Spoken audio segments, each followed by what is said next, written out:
Hi, and welcome to another video on interpreting graphs. Today we're going to talk about taking the equation a graph gives us, or from the trend line, and turning it into a word or more useful version of itself.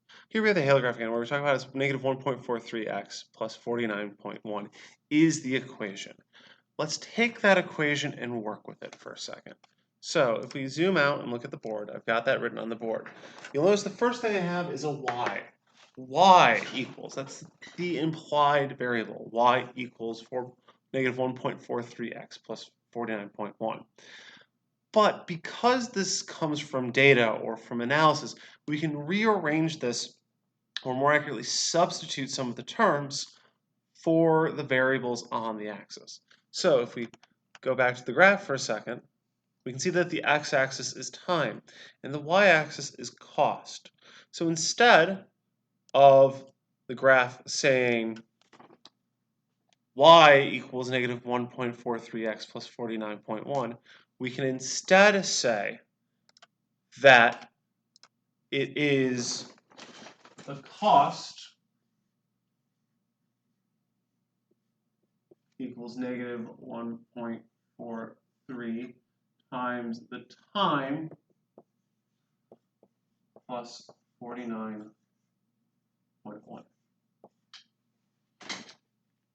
Okay?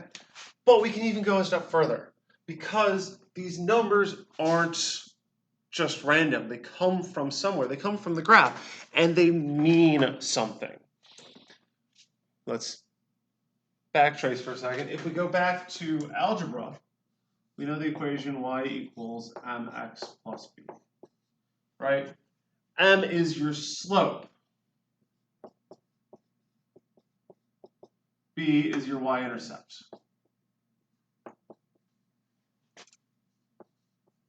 So in this case, our y-intercept is 49.1, and my slope is negative 1.43. Well, what does this mean realistically? Well, the y-intercept occurs when x equals 0, or in this case, when time equals 0. So a way to interpret this is at time equals 0, the cost is 49.1. 49.1 what? We'll get to. But it is the starting condition. Where does this start at? What is the base cost? If we go back and look at our graph, 49.1 is a cost. It is a cost in dollars. Now, this is an estimate, not the actual value, but we can use it to go through and go, okay, cool. This 49.1 is something. It is an amount of money that I would need to pay for Halo on day 1. The slope is the rate of change of a graph. It also has to have units. Typically in math, you ignore these units, they're not particularly relevant, but in physics, they tell you about what's going on. Negative 1.43, what becomes the question? And the answer is, well, negative 1.43 dollars is how much the cost reduces by every month. If you want to know how I got dollars per month, there's 2 ways we can go about it. The first, we can look at the graph, okay? The y-axis is dollars. The x-axis is months. So my units for my slope, which is the change in y over the change in x, will have units of my y over my x. In this case, dollars per month. Okay? And this will be in dollars. A quick shorthand way to remember this. This units match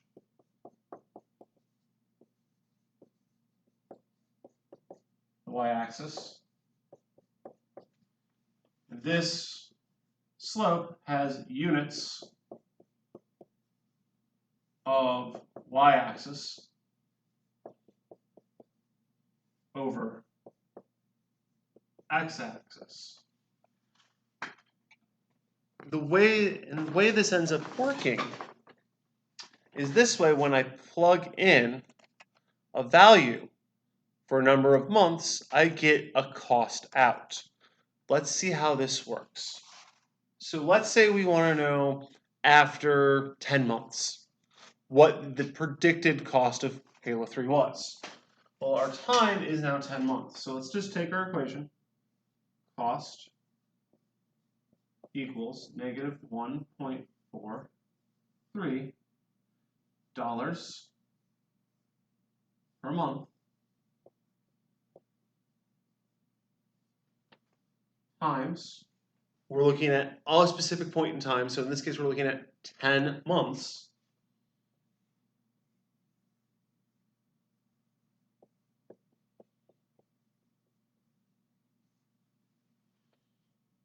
Plus $49.1.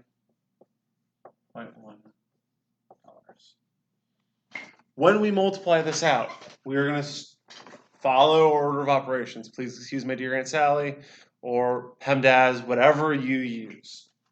Multiply first. $1.43 per month times 10 months. Okay, how do we make this work? It's a lot like working with variables. I'm going to give you an analogy, and then we're going to apply it here. If I had 2x over y times 3y, what would I do? Well, I take the variables, set them aside, and multiply the numbers. So 2 times 3 is 6. X times y is xy divided by y. And then we'd be told to simplify. Well, in this case, y over y cancels out, leaving me with 6x. If I use the same logic here, it pans out. Negative $1.43 per month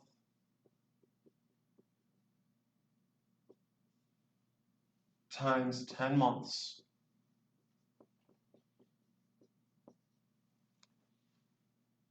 equals negative 14.3 times dollar months over months. Just like in chemistry when we did dimensional analysis, we treat the units like they're another variable. In this case, months cancels out with months, leaving me with negative 14.3 dollars. From there, we can go back to our equation. The cost equals negative $14.3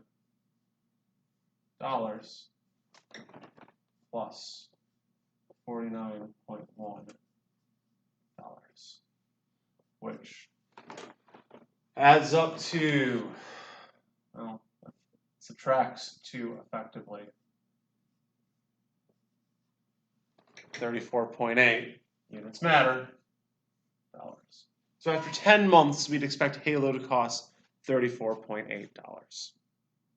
And that's how we can take an equation from a graph, turn it into a word or a description that works for us with units, and then make predictions with it.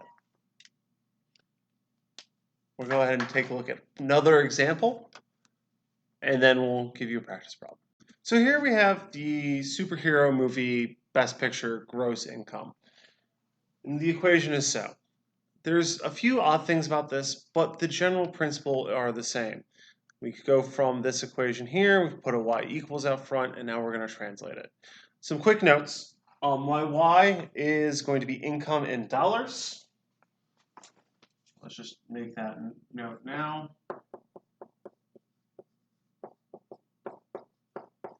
And my x is going to be year. which will be AD. Okay, the calendar year AD. You want to make sure you're on the right calendar. Be sure. So, what happens? What does this look like? Well, let's go ahead and zoom on in and talk about it. So, first things first, we can just substitute in our X and Y. That's not that hard. Y is income.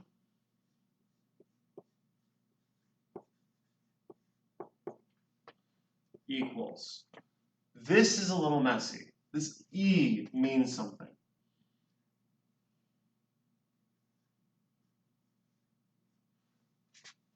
Computers, calculators will typically use E notation to replace this times 10 to the power of, because it's shorter and easier and doesn't require them using exponents. So whenever you see this capital E that's small, it's times 10 to the power of whatever's after. So this is, in this case, it's times 10 to the 7th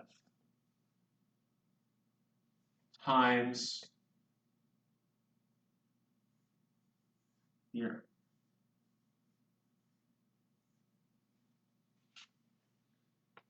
Okay, plus negative 3.11 times 10 to the 10th. Okay? To give you an idea of why computers do this and why I will do this, let's write this out. 1, 5, 7, and then 1, 2, 3, 4, 5, 6, 7 zeros. Or 7 moves to the decimal, which means that once I erase this, I get 15,700,000. It's a lot of zeros. It's a lot of blank space. It's going to take up some time. But it's not as bad as this one. Minus 3. 1, 2, 1, 2, 3, 4, 5, 6, 7, 8. 31 trillion. Okay. I do not enjoy writing this number over and over and over again. So many zeros, my hand is going to get cramped. That's why they tend to shortcut it. But a lot of people have trouble visualizing that. So I'm going to go through it and show what it would look like shorthand and not. First thing we need to do is make our units. We said that our y-intercept or y units are income in dollars. So this is just going to be $31 trillion. Done. But our slope will have a slightly more nuance. It'll be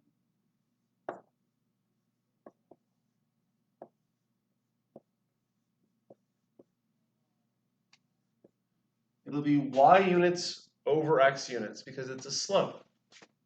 So this will be dollars per year times year, which in this case is confusing. It'll be year is the unit, but it's also the date. I suppose it would be AD would be a better unit here. Minus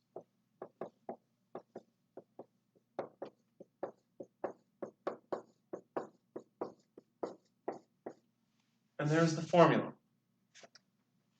This would be the gross income of a superhero movie that tops the box office in a year. So if we want to know what the cost for a movie is or the expected income for a movie in 2025, all we need to do is plug in for our year 2025 AD to be specific. If we want to know when the first movie that will break $1 trillion is, replace income. Or we can do any number of variety of things. As a note, how I would end up writing this, because I am lazy and hate writing zeros.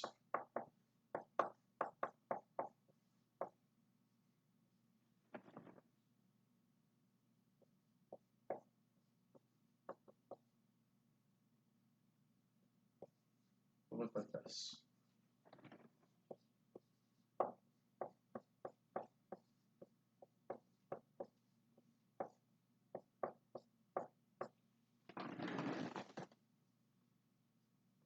Something like that. But from here we can do predictions, okay? So let's say we want to know how much a movie in 2025, superhero movie, is the best grossing movie. What do we predict it will make? So I plug in for year 2025. Go ahead, do it on your own, and then check your answer. Pause now. And if you did all your math carefully, you should get $692 million. If you didn't, double check your math. Check where you multiplied. Make sure your 80 cancels and you multiply it first. Go on from there. On your own, flip the script. Instead of solving for the income, solve for the year. What's the first year a superhero film that takes Best Picture projected to break $1 billion? Go ahead and give it a pause, and then check back after you're done. So if you did the math and found the year for when the first film will break $1 billion, you should get 2044.59, which practically means somewhere in 2044 or 2045 range. The only place you might have gotten stuck is with the units here. This dollars divided by dollars AD. Let's take a look at how that math works really quick right over here. You have dollars. I'm going to do it side by side this way. Divide by dollars per AD. We have to go back to our memories on fractions, which I know are way, way back.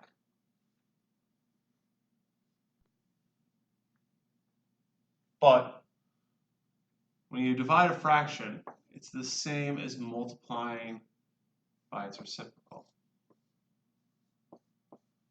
Units cancel out, top and bottom, leaving you 380 over 1, or AD.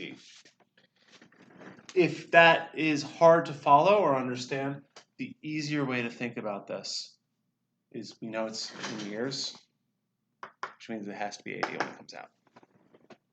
So there you go.